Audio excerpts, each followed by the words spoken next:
ഇന്നലെ നമ്മളെ തേടിയെത്തിയ ആശ്വാസവാർത്ത നിമിഷപ്രിയയുടെ വധശിക്ഷ തൽക്കാലത്തേക്ക് മരവിപ്പിച്ചതായിരുന്നു. ഇനി മോചനവുമായി ബന്ധപ്പെട്ട തുടർ ചർച്ചകളിലേക്ക് പോകണം.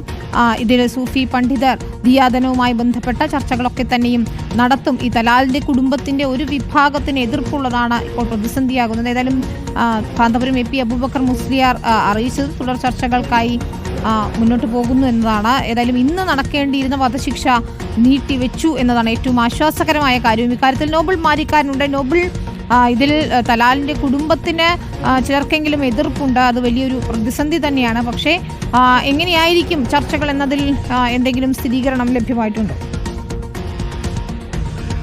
വിനീത, നിമിഷപ്രിയയുടെ മോചനമാണ് ഇനിയിപ്പോൾ സാധ്യമാകാനുള്ളത്. ഏറെക്കുറെ ഈ വധശിക്ഷ മരവിപ്പിച്ച നടപടി വലിയ ആശ്വാസമാണ്. സ്വാഭാവികമായും മോചനത്തിന് വേണ്ടിയുള്ള ചർച്ചകൾ നടത്താനുള്ള സമയപരിധി കൂടി നമുക്ക് ലഭിക്കുകയാണ് ആ പശ്ചാത്തലത്തിൽ. അതിന്റെ ഭാഗമായി ചർച്ചകൾ ഇനിയിപ്പോൾ അതിവേഗം മുന്നോട്ട് കൊണ്ടുപോകും എന്നാണ് നമുക്ക് വിവരം ഉള്ളത്. അതിന്റെ അടിസ്ഥാനവുമായി ബന്ധപ്പെട്ടുകൊണ്ട് ഈ കൊല്ലപ്പെട്ട തലാലിന്റെ കുടുംബവുമായി ഇത്തരത്തിൽ സൂഫി പണ്ഡിതർ അടക്കമുള്ള ആളുകൾ ചർച്ച നടത്തും. ആ ചർച്ചയ്ക്ക് ഒടുവിൽ പക്ഷേ ഒരു പോസിറ്റീവ് തീരുമാനം ഉണ്ടാവുകയാണെങ്കിൽ നിമിഷപ്രിയയ്ക്ക് മോചനം സാധ്യമാകും എന്ന് തന്നെയാണ് പ്രതീക്ഷിക്കുന്നത്. നിലവിലത്തെ സാഹചര്യത്തിൽ ഈ വധശിക്ഷ മാറ്റിവെച്ചത് തന്നെ വലിയ തരത്തിൽ ആശ്വാസകരമായ തീരുമാനമാണ്. അതിന് പോസിറ്റീവായി തന്നെയാണ് അതിനെ എല്ലാവരും കാണുന്നത്. നിമിഷപ്രിയ ഇന്റർനാഷണൽ ആക്ഷൻ കൗൺസിൽ, അതോടൊപ്പം തന്നെ കേന്ദ്ര സർക്കാരും ഈ വിഷയത്തിൽ കൂടുതൽ ചർച്ചകൾ നടത്താനുള്ള സമയം കൂടി ലഭിക്കുന്നു എന്നത് പ്രധാനപ്പെട്ടതാണ്. പക്ഷെ അപ്പോഴും ഈ നയതന്ത്ര ബന്ധം ഇല്ലാത്തത് കൊണ്ട് കേന്ദ്ര സർക്കാരിന് ഏത് തരത്തിൽ ഈ ചർച്ചകൾ മുന്നോട്ട് കൊണ്ടുപോകാൻ കഴിയുമെന്നൊരു പ്രതിസന്ധിയുണ്ട്. അതേസമയം ഈ കാന്തപുരവുമായി ബന്ധപ്പെട്ട് നിൽക്കുന്ന ഇത്തരത്തിൽ സൂഫി പണ്ഡിതരടക്കമുള്ള ആളുകൾ തന്നെയായിരിക്കും ഒരുപക്ഷെ ഇത് കൂടുതലായി അവർക്കായിരിക്കും കൂടുതലായി ചെയ്യാൻ കഴിയുക എന്ന് വേണം നമുക്ക് മനസ്സിലാക്കാൻ. ഇന്നിപ്പോൾ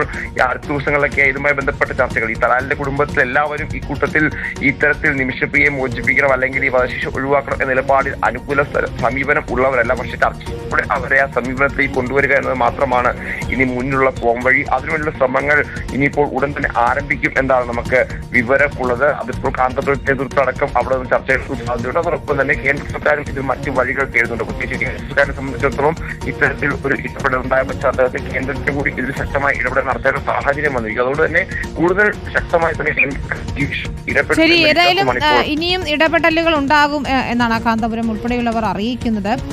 തുടർ ചർച്ചകൾ വേണം. കാരണം നിമിഷപ്രിയയുടെ മോചനം എന്നതാണ് അടുത്ത ഘട്ടത്തിൽ ചിന്തിക്കേണ്ടത്. വധശിക്ഷ മാറ്റിവെച്ചതേയുള്ളൂ, അത് കൃത്യമായി മരവിപ്പിക്കുകയും വേണം. ഏതായാലും നിമിഷപ്രിയയുടെ അമ്മ പ്രേമകുമാരി ഉൾപ്പെടെയുള്ളവർ ഇപ്പോഴും യമനിൽ തുടരുകയുമാണ്.